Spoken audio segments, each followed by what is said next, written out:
31 panukalang batas isasalang sa third reading sa pagbabalik ng sesyon ng Senado. Umabante sa balita si Abante reporter Dexter Ganibe.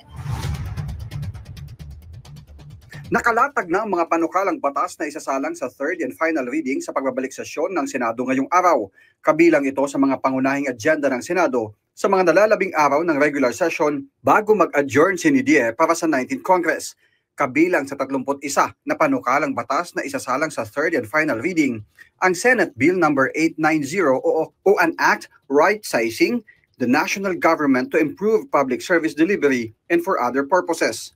Senate Bill No. 2805 o an act strengthening the Movie and Television Review and Classification Board o MTRCB and appropriating funds therefore.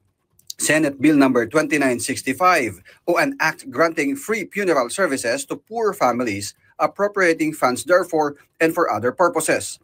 Senate Bill No. 2982 o an act defining the scope and extent of the fiscal autonomy of the judicial branch of the government and for other purposes. Kabilang din sa isasalang sa third and final reading sa Senado ang 24 na panukalang batas mula sa Kamara kaugnay ng pagtatalaga ng mga local holidays at pagbabago sa pangalan ng ilang universidad. 3:00 ng hapon mamaya, magbubukas ang regular na sesyon ng Senado. Ako si Dexter Ganibe ng Abante Radio. Ito ang balitang mabilis, mabangis at walang mintis.